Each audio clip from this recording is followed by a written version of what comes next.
Assalamualaikum warahmatullahi wabarakatuh. Perkenalkan, nama saya Gilang Pamungkas, NIM 200140080 dari Prodi PBSI 2B. Di sini saya akan menjelaskan tentang latar belakang terbentuknya Angkatan Balai Pustaka, karakteristik karya sastra pada masa Balai Pustaka, pengarang dan karyanya pada masa Angkatan Balai Pustaka, serta karya puncaknya pada masa Angkatan Balai Pustaka.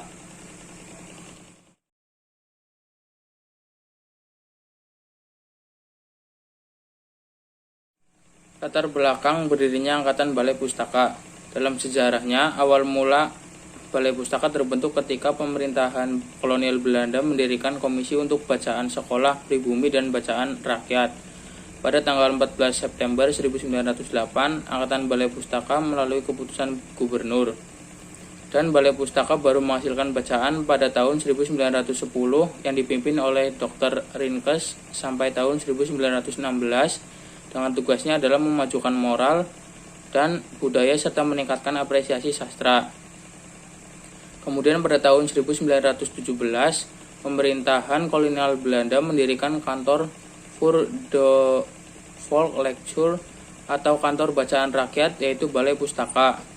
Tujuan didirikannya Balai Pustaka ialah untuk mengembangkan bahasa-bahasa seperti bahasa Jawa, bahasa Sunda, dan bahasa Melayu, serta mencegah pengaruh buruk dari bacaan yang banyak menyoroti kehidupan penyaingan dan dianggap memiliki misi politis yang dihasilkan oleh sastra Melayu rendah. Tujuan inti didirikannya Komisi Bacaan Rakyat adalah meredam dan mengalihkan gejolak perjuangan bangsa Indonesia lewat media tulisan dan tidak bertentangan dengan kepentingan Belanda. Tujuan lainnya adalah menerjemahkan atau menyadur hasil sastra Eropa. Hal ini bertujuan agar rakyat Indonesia buta terhadap informasi yang berkembang di negaranya sendiri.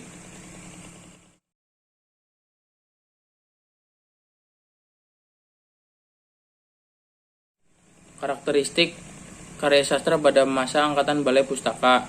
Balai Pustaka membahas tentang istiadat dan percintaan. Pada tingkat unsur intrinsik, gaya bahasa yang digunakan karya-karya Balai Pustaka menggunakan perumpamaan klise, menggunakan banyak pepatah-pepatah dalam bahasanya, serta gaya percakapan sehari-hari.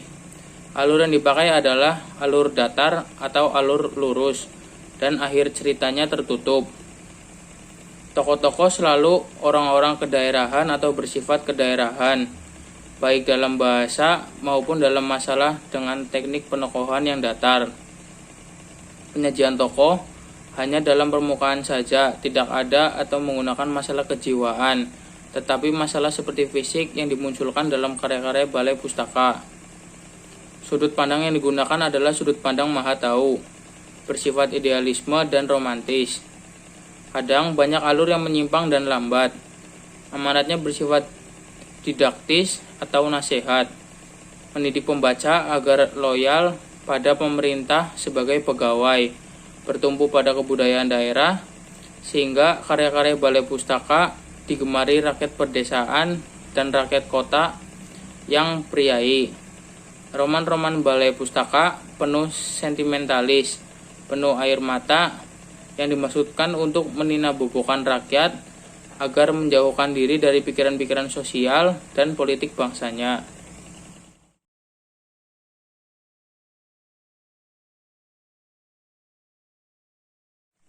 Ciri-ciri karya sastra pada masa Angkatan Balai Pustaka. Yang pertama yaitu menggambarkan persoalan adat dan kawin paksa termasuk permaduan.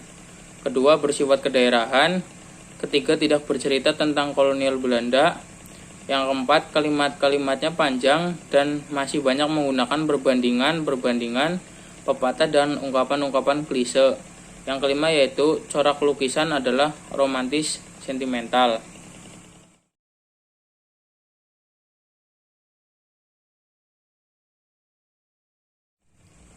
Pengarang dan karyanya pada masa Angkatan Balai Pustaka. Yang pertama yaitu Merari Siregar. Merari Siregar dilahirkan pada tanggal 13 Juni tahun 1896 di Siporok, Tanah Puli Selatan, Sumatera Utara. Karyanya yaitu berbentuk novel yang berjudul Azab dan Sengsara. tahun 1920. Yang kedua yaitu ada Marah Rusli. Marah Rusli dilahirkan pada tanggal 7 Agustus 1889 di Padang. Namanya terkenal karena novel atau romannya yang berjudul Siti Nurbaya. Yang ketiga itu adalah Abdul Muiz. Abdul Muiz dilahirkan pada tahun 1889 di Solok, Sumatera Barat. Namanya terkenal karena novel yang berjudul Salah Asuhan pada tahun 1928, Pertemuan Jodoh pada tahun 1933, Surapati pada tahun 1950, dan Robert Anak Surapati pada tahun 1953. Yang keempat yaitu Nur Sultan Iskandar. Nur Sultan Iskandar dilahirkan pada tanggal 3 November 1889 di Sungai Batang, Sumatera Barat. Karyanya yaitu berbentuk novel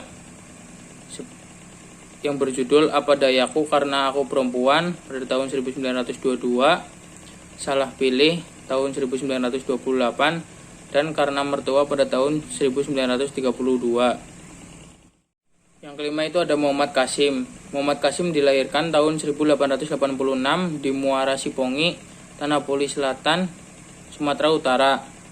Karyanya yaitu berbentuk cerpen yang berjudul Teman Duduk pada tahun 1936, bukunya yang berjudul Si Samin pada tahun 1924, dan bukunya yang berjudul Pemandangan dalam Dunia Kanak-kanak pada tahun 1928.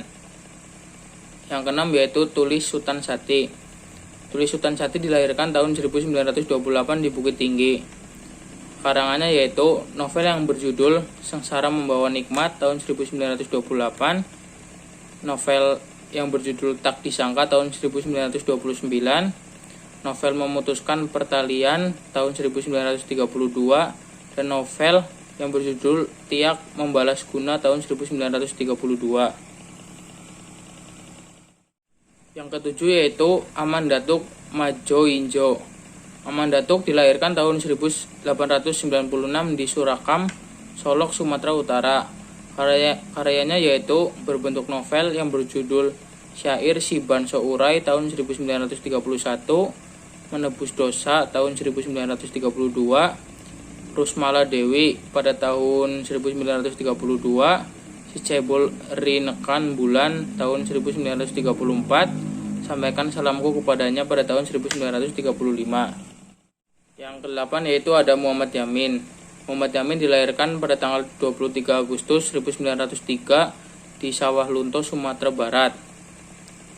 Karyanya yaitu berbentuk sajak yang berjudul Tanah Air tahun 1922, sajak yang berjudul Indonesia Tumpah Darahku tahun 1928, drama yang berjudul Kalau Dewi Tara Sudah Berkata tahun 1932, dan drama yang berjudul Ken Arok dan Ken Dedes pada tahun 1934. Yang kesembilan yaitu ada Rustam Effendi. Rustam Effendi dilahirkan pada tanggal 13 Mei 1903 di Padang. Karyanya yaitu berbentuk drama yang berjudul Bebasari tahun 1926, dan kumpulan sajak yang berjudul Percikan Permenungan tahun 1926. Yang ke-10 yaitu Yogi atau Abdul Rifai. Yogi dilahirkan pada tanggal 1 Juli 1896 di Bonjol, Sumatera Utara. Karyanya yaitu berbentuk sajak yang berjudul Gubahan tahun 1930 dan Puspa Aneka pada tahun 1931.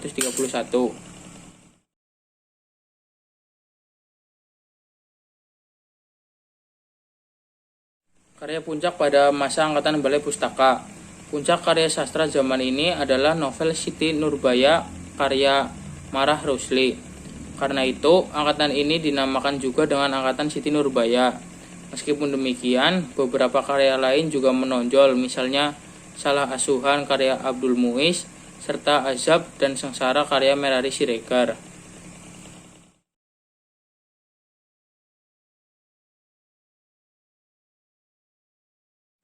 Mungkin itu saja yang dapat saya sampaikan. Kurang lebihnya mohon maaf. Wassalamualaikum warahmatullahi wabarakatuh.